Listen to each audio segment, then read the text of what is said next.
Hello everyone, welcome to YouTube channel Career Assam. ইতিমধ্যে আমাৰ গুৱাহাটী হাইকোৰ্টৰ পৰা জুনিয়ৰ এডমিনিষ্ট্ৰেটিভ এছিষ্টেণ্টৰ 367 ভেকেন্সিৰ কাৰণে এডভাৰটাইজ ওলাইছে আৰু হয়তো আপোনালোকে গম পাইছে।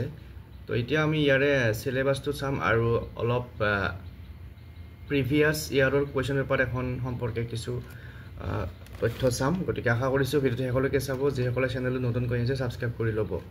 তো এইটো দেখিছেনে, এইটো হৈছে কমন ৰিটেন টেষ্টৰ সিলেকশ্যন প্ৰচেছ বা সিলেবাস। ইয়াতে জেনেৰেল ইংলিছৰ 50 মাৰ্কছ আছে আৰু জেনেৰেল নলেজ আৰু কম্পিউটাৰ নলেজ 30 মাৰ্কছ আৰু জেনেৰেল এপ্টিটিউড 20 মাৰ্কছ আৰু আছামিজ লেংগুৱেজ 20 মাৰ্কছ থাকিব। তো এই পৰীক্ষাটো অবজেক্টিভ টাইপ হ'ব আৰু ইয়াতে প্ৰতিটো কুৱেশ্যনতে 1 মাৰ্ক থাকিব, 1 নম্বৰ থাকিব, কিন্তু নিগেটিভ মাৰ্কিং থাকিব 0.25 বেচিছত। গতিকে যদি কুৱেশ্যন এটা এনচাৰ ভুল হয় 0.25 ডিডাকশ্যন কৰা হ'ব। তো এতিয়া আমি চাম প্ৰিভিয়াছ ইয়াৰৰ এখন কুৱেশ্যন পেপাৰ, তাতে কেনেকুৱা প্ৰশ্ন আহিছিল সেইখিনি চাম আমি। তো এইখন কুৱেশ্যন পেপাৰ 2023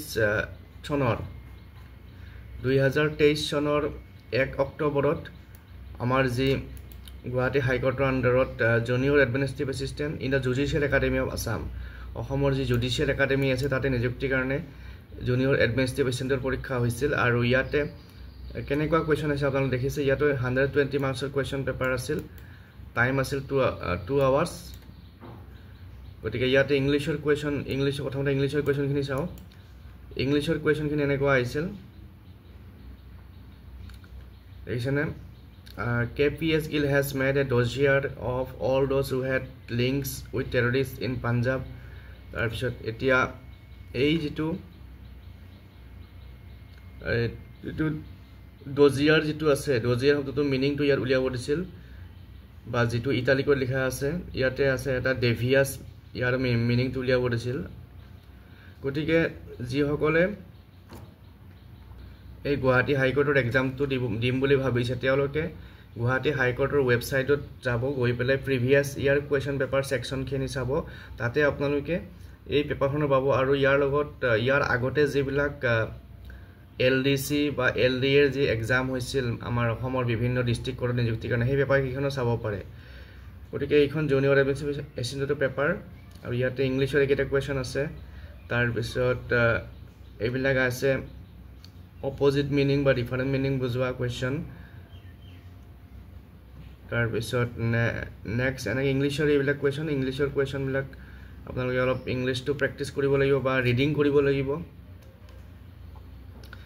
ৱৰ্ড ষ্টকটো অলপ বঢ়াব লাগিব। তাৰপিছত ইংলিছত 50 মাৰ্কছ আছে, গম পাইছে ইয়াতে ইংলিছত 50 মাৰ্কছ আছে। গতিকে ইংলিছটোৰ অলপ ইম্পৰ্টেঞ্চটো বেছি আছে ইয়াত। তাৰপিছত এইবিলাক জেনেৰেল নলেজৰ কুৱেশ্যন আহিছিল, জেনেৰেল নলেজৰ কুৱেশ্যন। তাৰপিছত কিছুমান এপ্টিটিউডৰ এইবিলাক হৈছে কম্পিউটাৰ নলেজৰ question. Which system is used by digital computers to encode data and program? তাৰপিছত এইখিনি হৈছে ৰিজনিং এণ্ড কোৱান্টিটেটিভ এপ্টিটিউড। যিখন এপ্টিটিউড ছেকশ্যন আছে, এপ্টিটিউড ছেকশ্যনত এইবিলাক কুৱেশ্যন আহিব, ৰিজনিঙো আহিব, তাৰ লগত 2-এটা বেছিক মেথমেটিক্সৰ কুৱেশ্যনো আহিব।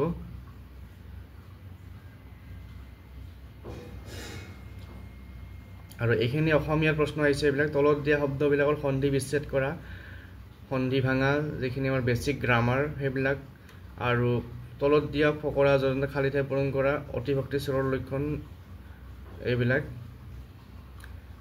গতিকে যিসকলে ইণ্টাৰেষ্টেড বা যিসকলে পৰীক্ষাটো দিব এইবাৰ, তেওঁলোকে গুৱাহাটী হাইকোৰ্টৰ ৱেবছাইটৰ পৰা মই লিংকটো দি দিম প্ৰিভিয়াছ ইয়াৰ কুৱেশ্যন পেপাৰ। তাতে আপোনালোকে গোটেই প্ৰিভিয়াছ ইয়াৰ কুৱেশ্যন পেপাৰবিলাক পাব। তাৰ পৰা চাই পেলাই সেইমতে প্ৰিপাৰেশ্যন কৰি পেলাই এক্সামটো দিব পাৰিব। পুনৰ লগ পাম নেক্সট এটা ভিডিঅ'ত। Thank U.